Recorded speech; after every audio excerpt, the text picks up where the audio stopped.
Hey guys, जैसे कि आज से 6 मार्च और आज के दिन का भी बहुत ज्यादा इंतजार था, तो यहाँ पर इन्फिनिक्स S5 Pro लॉन्च हो चुका है और इस वीडियो में इसका रिव्यू करने वाले हैं। साथ ही इसके प्रो पॉइंट और इसके वीक पॉइंट पर बात करेंगे। और अगर आप इस स्मार्टफोन को खरीदना चाहते हैं तो मुझे लगता है आपको इस वीडियो को पूरा देखना चाहिए, क्योंकि आपको इस वीडियो में पता चल जाएगा कि ये स्मार्टफोन आपके लिए कितना ज्यादा बेहतर रहेगा। साथ ही जैसा कि वीडियो में आगे बढ़े, मैं आपको इसका प्राइस बताना चाहूंगा। यहाँ पर इसका प्राइस है 4 × 9, मतलब कि 10,000 रुपए, जैसा कि हमने एक्सपेक्ट किया था। और यहाँ पर ये पहला स्मार्टफोन बन जाता है जहाँ पर आपको 10,000 के रेंज में पॉपअप सेल्फी कैमरा देखने को मिल जाएगा। तो ये काफी अच्छी बात है इन्फिनिक्स की तरफ से। तो यहाँ पर मैं इन्फिनिक्स को थैंक यू भी करना चाहूंगा। तो चलिए अब इस वीडियो को कंटिन्यू करते हैं। तो पहले बात करते हैं इसकी डिस्प्ले से। जैसे कि हमने अपनी पहली वीडियो में एक्सपेक्ट किया था कि यहाँ पर आपको 6.6 इंचेस की एक IPS LCD डिस्प्ले देखने को मिल जाएगी।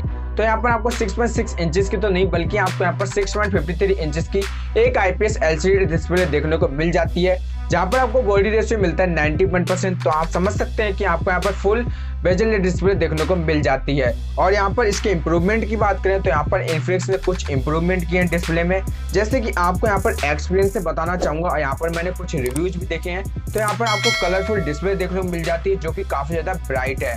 और यहाँ पर इसके वीक पॉइंट की बात करें तो यहाँ पर आपको डिस्प्ले के ऊपर कोई भी प्रोटेक्शन देखने को नहीं मिलता है, जो कि मुझे लगता है इन्फिनिक्स ने यहाँ पर कहीं ना कहीं चूक की है।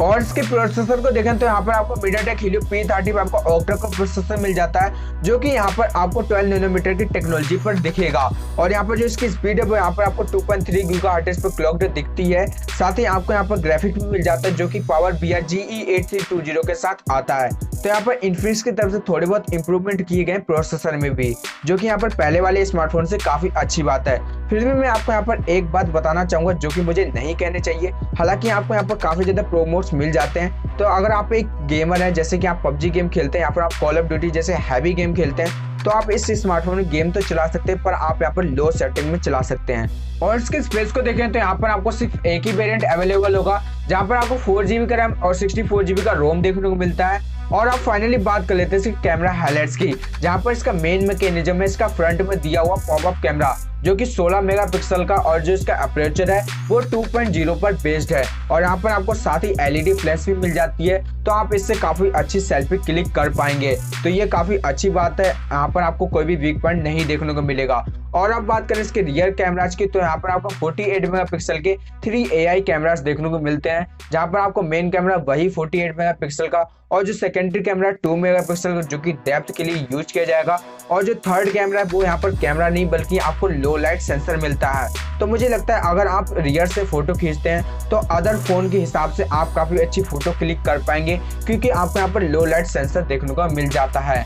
और इसके बैटरी को देखें तो यहाँ पर आपको 4000 mAh की लियोन पॉलीमर बैटरी मिल जाती है। और साथ ही आपको यहाँ पर USB टाइप भी मिलती है, और यहाँ पर आपको इन द बॉक्स 10 वाट का चार्जर मिल जाता है। तो यहाँ पर इसके बैटरी के बारे में वीक पॉइंट्स की बात करें तो मुझे लगता है इसके सारे ही वीक पॉइंट्स है, क्योंकि आपको यहाँ पर 5000 mAh की लियोन बैटरी मिलनी चाहिए थी। और अगर आपको यहाँ पर 4000 mAh की लियोन बैटरी मिल रही है तो यहाँ पर आपको टाइप C के साथ एक फास्ट अडेप्टर जरूर मिलना चाहिए था। तो यहाँ पर इसका एक वीक पॉइंट बन जाता है, और यहाँ पर मैं इसके लिए दोषी ठहराऊंगा इन्फिनिक्स ब्रांड को।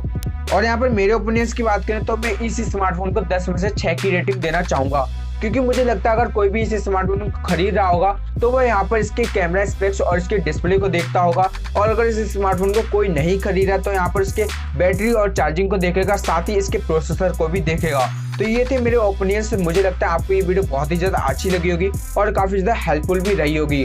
और अगर आपको ये वीडियो अच्छी लगी तो इस वीडियो को एक लाइक जरूर करें। साथ ही अगर आप हमें सपोर्ट करना चाहते हैं तो आप हमारे चैनल को सब्सक्राइब कर सकते हैं। मिलते हैं अगले वीडियो में, तब तक के लिए good bye, thanks for watching.